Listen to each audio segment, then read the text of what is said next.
여러분을 사랑하고 축복합니다. 옆 사람에 인사합니다. 주님의 이름으로 사랑하고 축복합니다. 할렐루야.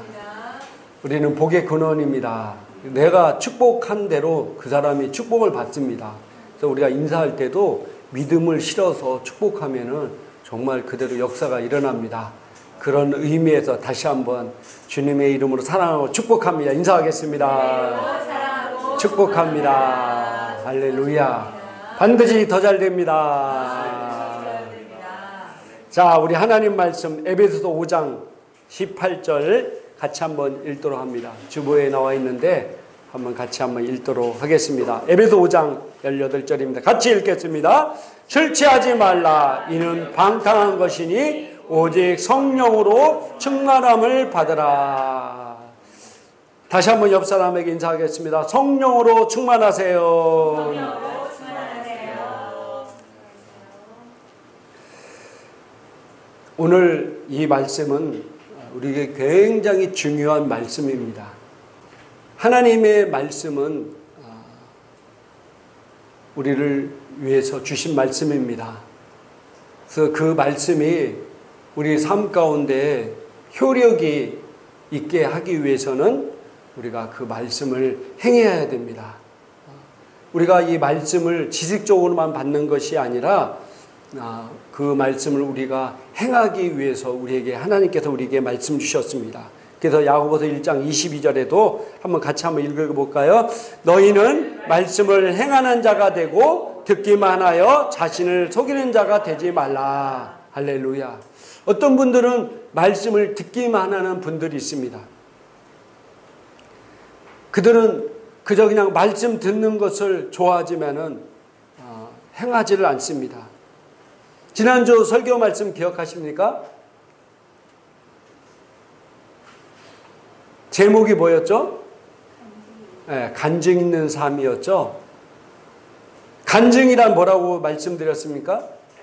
하나님의 말씀을 실천하는 사람들에게, 살아가는 자들에게 하나님께 주시는 선물이 바로 간증이라고 그랬습니다.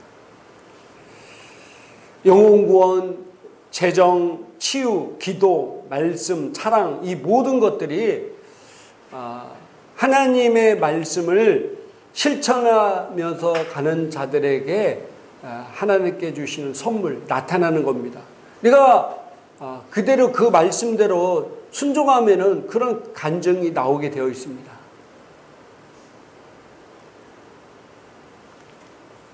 오늘 에베소 5장 18절에 술 취하지 말라. 이는 방탕한 것이니 오직 성령으로 충만함을 받으라.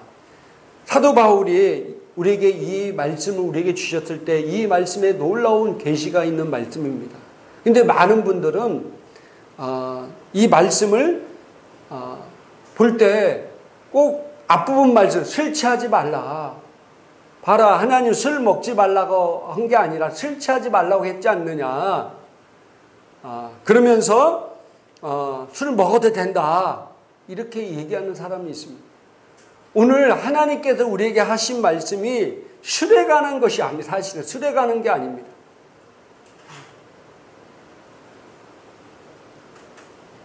이해하십니까? 오늘 말씀이 술에 관한 게 아니에요. 근데 예수를 현찮게 믿는다든지 아니면은 예수를 안 믿는 사람도 어떻게 이 말씀은 또 알아가지고 사람들과 크리스찬들에게 술 먹게 유혹할 때 이렇게 술 취하지 말라고 그랬지 술 먹지 말라고 하지 않았느냐. 오늘 하나님은 이 말씀을 통해 우리의 술에 관해서 얘기하려는 게 절대로 아닙니다. 뭐에 관해서 얘기하려고 그러는 거예요? 성령으로 충만함을 받게 하기 위해서 성령에 대해서 말씀하시기 위해서 이 말씀을 얘기한 거지 술에 관해서 얘기하려고 한 게 아니에요.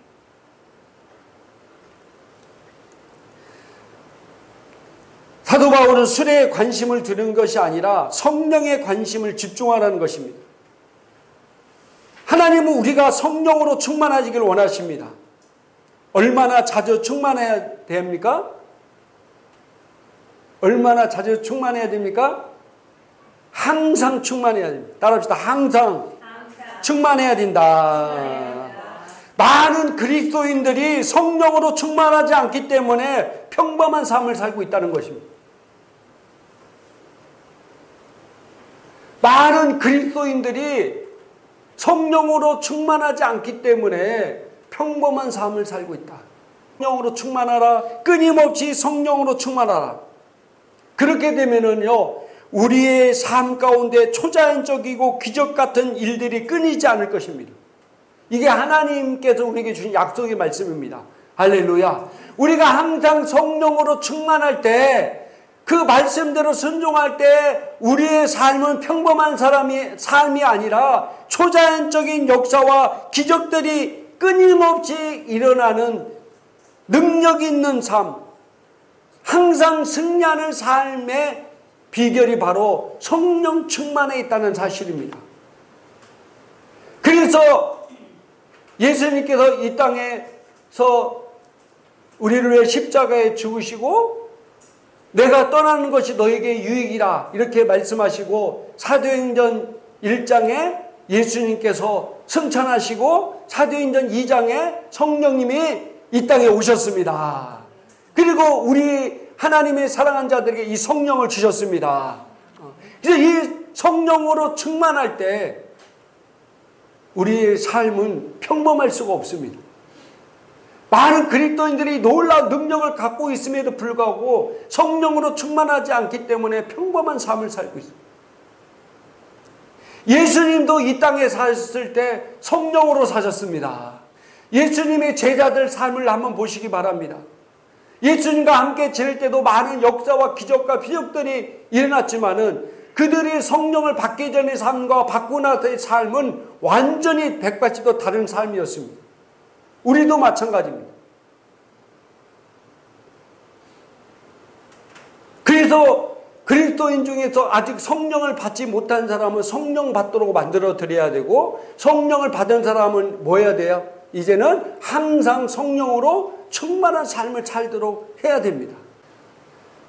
많은 그리스도인들이 이런 것을 경험하지 못하고 노력은 하지만 성과가 없는, 애쓰고 힘써보지만은 힘든가 어려운 가운데 자기의 어떤 노력과 기대에 대해서 실망하면서 사는 많은 그리스도인들이 있습니다. 그것은 자기의 노력과 자기의 방법대로 살기 위해서 되는 것입니다. 하나님은 성령을 통해서 우리를 돕기 위해서 오셨습니다. 성령님이 우리를 도우시는 분이십니다.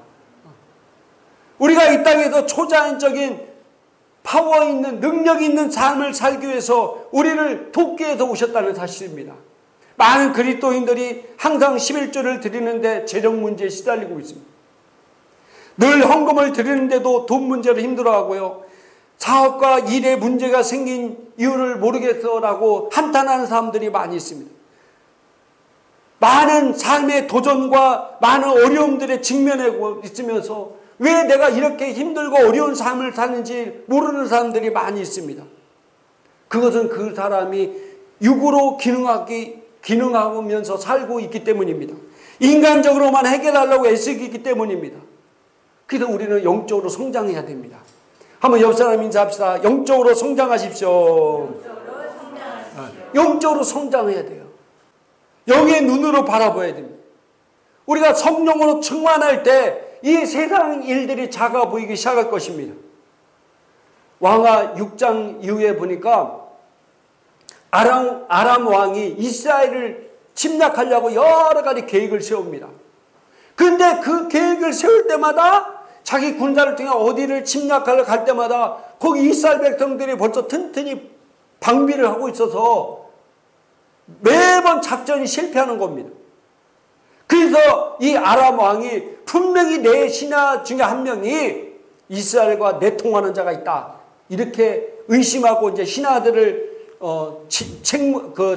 신하들에게 의심의 눈을 바라보고 있을 때 그 신하 중 한 명이 이렇게 얘기합니다. 왕이시여, 그게 아니라 이스라엘에는 엘리사라는 선지자가 있는데 그는 왕이 침실에서 하는 얘기도 다 듣고 있습니다.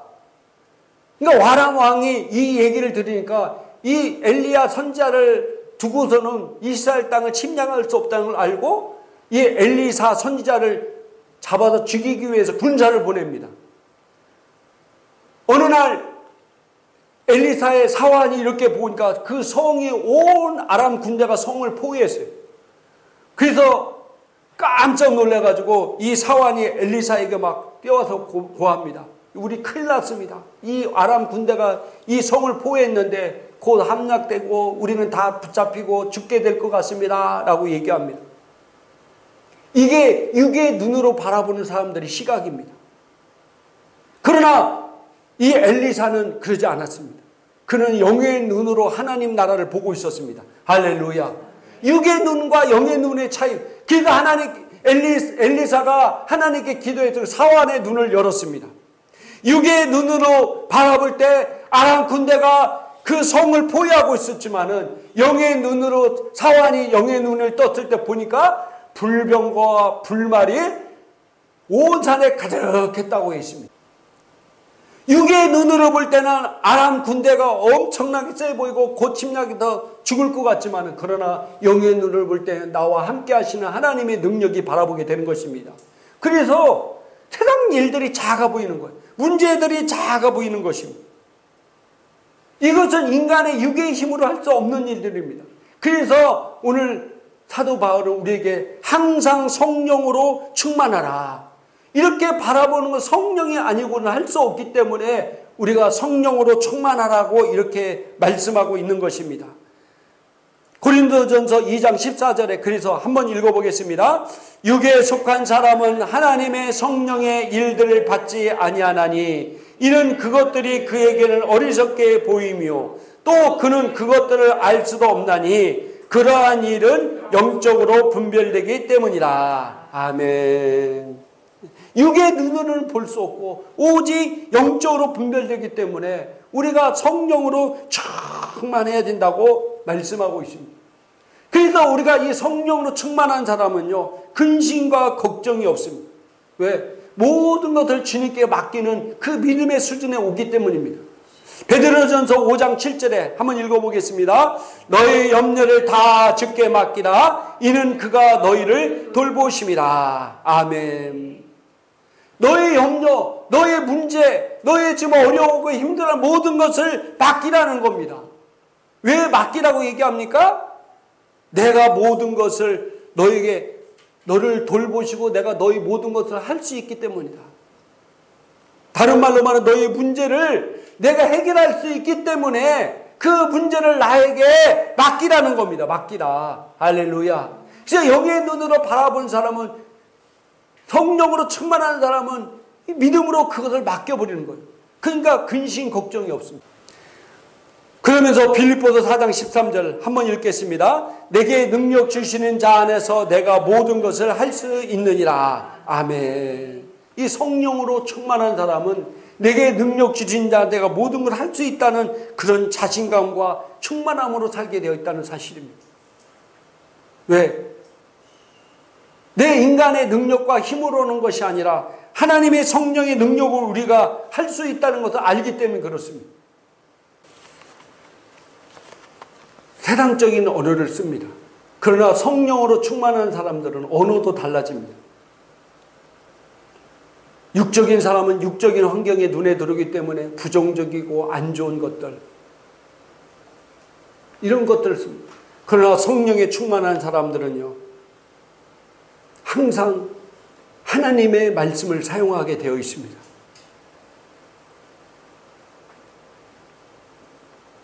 여러분들 부정적인 언어를 쓰는 사람이 잘된 사람 한 사람도 없습니다. 여러분들 요즘 유튜브에서 성공한 사람들 간증 이런 것들이 엄청나게 많이 올라와 있어요. 페이스북에도 올라와 있고요. 그분들 한번 얘기를 한번 들어보세요. 그들은 한결같이 수많은 어려운 가운데 힘든 가운데도 그 시대를 탓하든지 환경을 탓하든지 부모를 탓하든지 이러지 않았습니다. 그리고 희망을 바라보며 소망을 보며 나가서 그것을 이루었습니다. 그래서 성령에 충만한 사람들이 단어가 그렇습니다. 너는 크게 성공에 섬긴 인물이야. 세상 안 좋고 할 일은 많아. 너는 성공할 것이다. 우리의 삶 가운데 많은 도전이 있을 수 있습니다. 어려움이 있을 수 있습니다. 그러나 그 도전과 어려움은 우리의 밥입니다. 그들은 우리의 밥이다. 할렐루야. 그들은 우리의 밥이다. 우리에게 오는 많은 도전과 어려움도 그건 내 밥이다 라고 내가 믿음으로 담대히 나갈 수 있는 사람이 바로 성령이 충만한 사람입니다. 우리가 삶 가운데 살다 보면은 우리를 싫어하는 사람들을 만나게 될 수 있습니다. 나를 싫어하는 사람. 나는 싫어하는 사람이 없는데. 할렐루야. 로마서 5절에 하나님의 사랑이 내 안에 있기 때문에 나는 싫어하는 사람이 없는데, 보면 나를 싫어하는 사람이 있을 수 있습니다. 근데 크리스 목사님 그 얘기를 하시더라고요.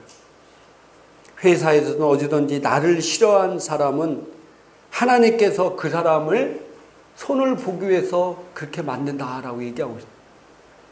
굉장히 영적인 진리와 원리입니다. 나를 싫어하는 사람은요, 결코 내 앞에 나갈 수 없다는 사실입니다. 나를 싫어하는 사람, 나를 미워하고 나를 핍박하는 사람은요, 결코 내 앞에 나갈 수가 없다는 사실입니다. 이게 하나님의 원리고 하나님 나라의 섭리입니다.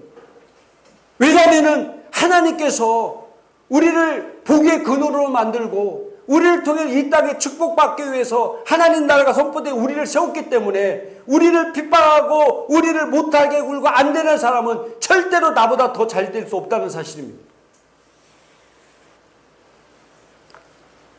하나님이 어떤 사람을 제지하고 싶어 하실 때 하나님은 그 사람을 우리와 충돌하게 하시고, 누군가 나와 충돌하고 있다면 그 사람은 지금 하나님이 제지 중이라는 겁니다. 누군가와 나와 문제가 생겼을 때 그가 어디에 있든지 내가 그를 알든지 모르든지 그 사람이 나와 문제가 생긴다면은 그것은 하나님께서 그를 좌절시키라는 것입니다. 우리는 복의 근원이고 복을 통해서 하나님 나라를 이루게. 갈라디아 3장 29절인가요? 우리가 아브라함의 자손으로서 하나님께서 아브라함에게 한 모든 것들을 우리를 통해서 이루시고 역사하십니다. 그렇기 때문에 나를 저주하는 자는, 나를 핍박하고 나를 미워하는 자는 결코 잘 될 수가 없습니다. 민수기 23장에 발락이 발람을 통해서 이스라엘을 저주하려고 합니다. 발락이 발람을 통해서 이스라엘을 저주하려고 수없이 노력하고 애썼지만은 이 발람이 이스라엘을 저주하려고 입을 여는 순간 저주가 나오는 게 아니라 축복이 나왔습니다. 이스라엘을 저주하려고 그를 고용해서 많은 돈을 들였지만은 자기 원수 이스라엘을 저주하려고 데려왔지만은 오히려 이 발람은 이스라엘을 축복해. 그래서 우리가 나를 저주하고 나를 모은 사람은 그것에 두려워할 필요 없습니다. 그걸 보면 하나님께서 저 사람을 제지하고 있는 중이구나. 저 사람은 나를 핍박하고 나를 욕하는 때는 철다고 나보다 먼저 나가죠. 내가 그 사람을 나갈 때 그 사람 내 뒤에 따라오게 될 것입니다. 이게 하나님의 약속의 말씀입니다. 그러니까 그 사람은 불쌍히 여기다. 나 하나님의 사람을 잘못 군대라서 인생이 이렇게 힘들게 살게 됐구나, 이렇게 생각하시면 됩니다. 우리가 그 영적으로 보낼 때 하나님 나 왜 이렇게 힘든 데 와서 날 어렵게 만들게 힘들게 만듭니까? 이렇게 하지 마시기 바랍니다. 할렐루야. 히브리서 9장 14절 한번 읽어보겠습니다. 하물며 영원한 성령으로 말미암아 흠없는 자기를 하나님께 드린 그리스도의 피가 어찌 너희 양심을 죽은 행실에서 깨끗하게 하고 살아계신 하나님을 섬기지 못하겠느냐. 아멘. 예수 그리스도께서 성령을 통해 그 자신을 하나님께 드렸다고 성경은 말합니다. 성령님 없이는 예수님도 그 자신을 제물로 드릴 수 없었습니다. 그러니 우리의 삶이 얼마나 성령으로 일해야 되는지를 얘기하고 있습니다. 하나님의 성막 짓는 일조차도 예수님께서도 자기 자신 하나님께 드린 일도 모두 다 성령을 통해서 하셨다는 사실입니다. 하나님의 자녀인 우리의 삶이 얼마나 성령을 통해서 일해야 되고 성령을 통해서 나가야 되는 것을 오늘 성경을 통해서 우리에게 말씀해 주고 있습니다. 우리는 하나님의 부르심을 받았고 하나님을 택하심 받은 자들입니다. 우리의 삶 속에서 이 땅에 하나님의 탁월함을 나타내야 될 존재들입니다. 세상 사람들은 우리를 통해서 하나님을 보게 될 것입니다. 세상 사람들은 우리를 통해서 하나님의 살아계심을 보게 될 것입니다. 할렐루야. 따라합시다. 그런 존재가 바로 나이다. 나를 위대한 가운데 불렀어요. 그게 바로 여러분이 나입니다. 나. 그런데 그 위대한 존재가 그걸 알지 못하고 평범한 가운데 살고 있으면 얼마나 원통한 일입니까?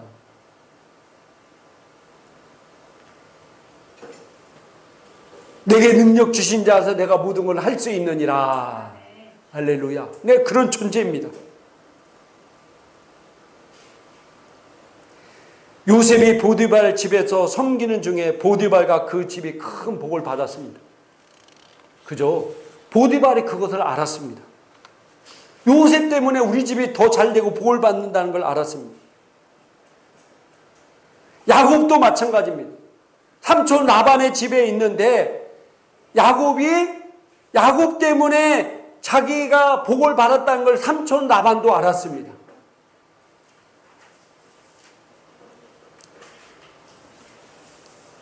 여러분이 어디 있든지 상관없습니다. 여러분은 하나님의 축복과 임재와 은혜의 상징이 될 수 있습니다. 내가 가는 곳이, 내가 가는 곳마다, 내가 있는 곳마다 그곳에 하나님의 임재가 임할 것이고 하나님의 축복이 임할 것입니다. 왜? 내 안에 하나님의 임재가 있기 때문입니다. 하나님이 나와 함께 계시기 때문입니다. 나는 복의 근원이기 때문입니다. 하나님께서 창세기 12장에 네가 본토 친족 아비 집을 떠나 내가 네게 지시할 땅으로 가면은 너를 통해서 네 민족이 복을 받고 너를 축복하는 자가 축복을 받는다고 성경 말씀하고 있습니다. 그 능력을 이어받은 우리가 바로 아브라함의 후손입니다. 하나님께서 아브라함에게 나중에 나타나셔서 너와 네 후손을 통해서 내가 약속하신 복을 주겠다고 약속하셨습니다. 그러므로 내가 어디 있든지 간에 나를 통해서 모든 것이 복을 받게 될 것이다. 이곳 가운데 하나님의 놀라운 임재가 임하여서 놀라운 하늘의 기름 부음이 이곳 가운데 역사할 것이다. 할렐루야. 요한복음 15장 5절 읽겠습니다. 나는 포도나무요 너희는 가지라. 그가 내 안에 내가 그 안에 거하면 사람이 열매를 많이 맺나니 나를 떠나서 너희가 아무것도 할 수 없습니다. 아멘. 우리가 항상 그 안에 거하기 하면은 자동적으로 많은 열매를 맺게 된다는 겁니다. 그러면서 너희가 나를 떠나서는 아무것도 할 수 없다고 얘기하고 있습니다. 그럼 우리가 항상 성령으로 충만하지 않으면은 내 인간의 노력과 방법으로 할 수 있는 것이 없습니다. 내 안에 계신 이 분을 통해서 내 안에서 마음껏 일하시도록 내가 성령으로 충만하게 만들 때 내 삶은 날마다 탁월함과 기적과 놀라운 역사 가운데 살게 되었다는 사실입니다. 할렐루야. 우리는 그런 존재들입니다. 여러분들 이것을 항상 인식하고 항상 성령으로 충만해서 정말 놀라운 탁월함과 영광 가운데 살게 되기를 주님의 이름으로 축복합니다. 우리 기도하겠습니다.